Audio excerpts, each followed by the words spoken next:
Oke Al, dari awal ya. Dari bener-bener awal. Jadi awalnya itu gue dapet DM dari orang yang kenal.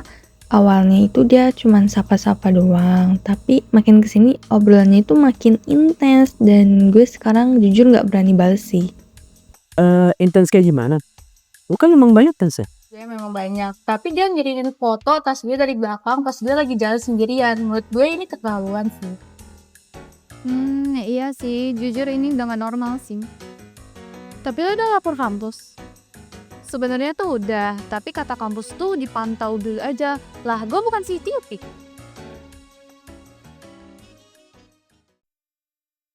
Makanya kita sekarang kumpul hari ini, karena ini bukan orang random. Ini orang yang kenal sama lo.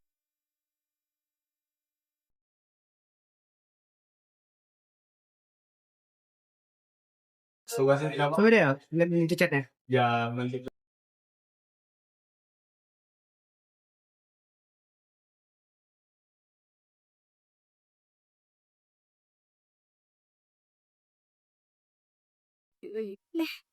Sumpah, dia tahu outfit lu. Tahu juga lu pulang jam berapa. Fix ini orang deket sih.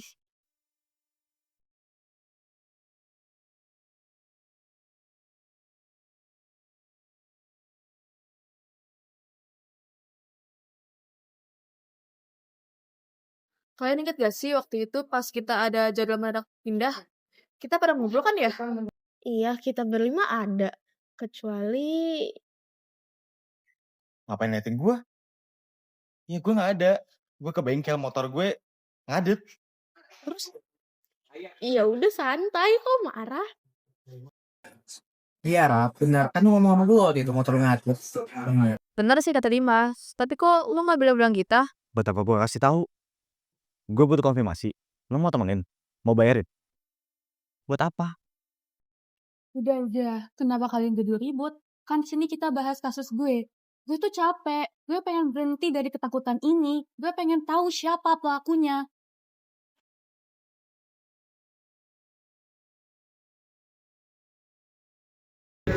Tapi jujur, izin.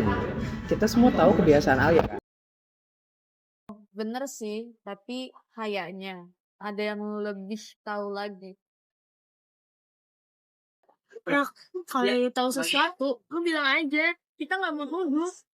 Gue cuma ada di tempat yang gue harus ada. Maksud lo? Ke semua orang peduli tempat lo ada di mana. Sampai lo gak ada. Raga, kok lu defensif banget sih? Jujur aja coba. Kalian lu suka mikir berlebihan. Udah terserah. Dari kasus Alia, kita semua dapat belajar bahwa fotografi tidak hanya dapat menangkap momen bahagia, tapi juga dapat membawa dampak buruk jika kita gunakan dengan salah.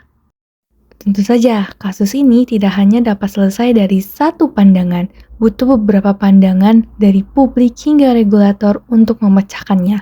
Yuk kita saksikan bersama. Baik, terima kasih atas waktunya. Sebagai bagian dari masyarakat, kami merasa kasus ini bukan sekedar persoalan foto. Ini tentang rasa aman seseorang. Dan jangan lupa bahwa kita hidup di era digital, di mana satu foto yang disebar tanpa izin bisa menghancurkan reputasi, karir, bahkan kesehatan mental korban. Dan publik juga sering lupa bahwa memotret seseorang tanpa persetujuan lalu menyebarkannya bukan hal sepele, itu pelanggaran privasi. Dan kami juga ingin menekankan bahwa budaya menyalahkan korban harus berhenti. Jangan malah bertanya kenapa korbannya ada di tempat itu, pakai baju apa, atau kenapa dia bisa difoto. Yang salah adalah orang yang mengambil dan menyebarkan foto tanpa izin.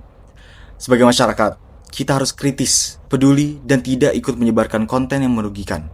Menghapus, melaporkan, dan menghentikan penyebaran adalah langkah paling sederhana, tapi paling besar dampaknya. Korban berhak mendapatkan dukungan, bukan cemooh. Itu saja dari saya, terima kasih. Sebagai seorang fotografer, saya merasa isu ini akan benar-benar jadi pengingat penting untuk kita semua. Karena mungkin banyak orang yang masih menganggap foto hanya sekedar gambar. Padahal setiap foto memiliki kekuatan yang besar. Bisa untuk menginspirasi, tetapi juga bisa untuk menyakiti seseorang jika digunakan dengan cara yang salah. Di dalam dunia fotografi, izin itu nomor 1. Memotret orang tanpa sepengetahuan mereka, apalagi sampai mengunggahnya ke media sosial, itu merupakan tindakan yang tidak etis. Tetapi juga bisa melanggar hukum. Nah, hal ini tertuang pada peraturan UU ITE dan UU Perlindungan Data Pribadi. Karena wajah seseorang termasuk data pribadinya wajib dilindungi. Nah, oleh karena itu, seorang fotografer profesional akan selalu memastikan untuk meminta izin terlebih dahulu, baik maupun secara lisan ataupun secara tertulis. Terutama kalau fotonya itu mau dipublikasikan di media sosial. Nah, saya pribadi sangat menyayangkan tindakan orang-orang yang mengambil dan menyebarkan foto tanpa persetujuan. Karena fotografi itu seharusnya menjadi ruang ekspresi dan kreativitas, bukan alat untuk melanggar privasi seseorang. Dari sudut pandang media, kamu memiliki tanggung jawab yang besar dalam memberitakan kasus pelanggaran fotografi seperti ini. Kami tidak boleh menambah kerugian korban dengan menampilkan foto, identitas, atau detail personal yang tidak relevan. Prinsip kehati-hatian juga harus dijunjung dengan tinggi. Kami mengacu pada Undang-Undang ITE serta Undang-Undang Perlindungan Data Pribadi yang secara jelas menyatakan bahwa data pribadi tidak dapat dipublikasikan tanpa persetujuan. Itu termasuk foto seseorang, media harus menjadi pelindung informasi, bukan sumber kerusakan reputasi. Kami juga harus memastikan bahwa pemberitaan itu berimbang, tidak mengarah pada fitnah, dan tidak menciptakan opini yang menyudutkan korban. Media memiliki peran sebagai pengawas sosial, tetapi tetap menghormati nilai privasi dan martabat manusia. Kami berharap publik memahami bahwa tidak semua informasi itu layak disebar. Beberapa justru harus dilindungi demi menjaga keamanan seseorang. Dalam kasus penyebaran foto tanpa izin, negara memiliki aturan yang jelas untuk melindungi hak privasi setiap warganya. Berdasarkan UU ITE pasal 27 dan 45, penyebaran konten yang melanggar kesusilaan atau merugikan seseorang dapat dikenakan pidana penjara dan denda. Selain itu, UU Perlindungan Data Pribadi 2022 mengatur bahwa penggunaan data pribadi termasuk foto wajah wajib mendapatkan persetujuan eksplisit dari pemiliknya. Tindakan mengambil foto tanpa izin dapat dikategorikan sebagai pelanggaran privasi, dan jika menimbulkan rasa tidak nyaman atau ancaman, dapat masuk unsur perbuatan tidak menyenangkan sebagaimana diatur dalam KUHP. Kami menghimbau masyarakat untuk berhati-hati dalam mengunggah, menerima, dan menyebarkan foto orang lain.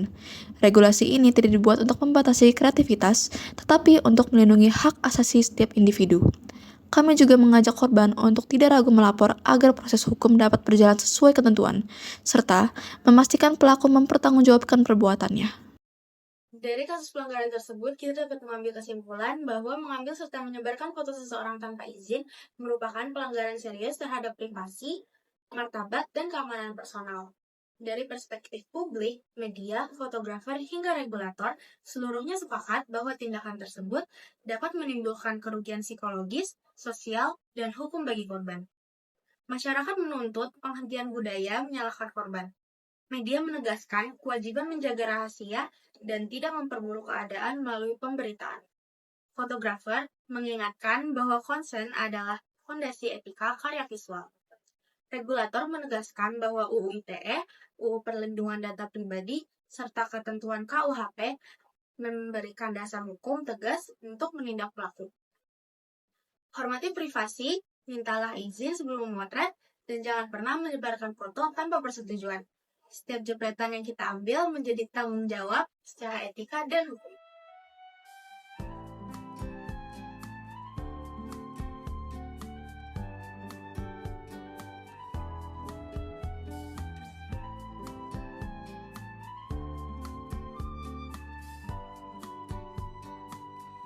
Berdua menunggu di sini, berharap hujan tak berhenti. Tetes demi tetes basahi jalan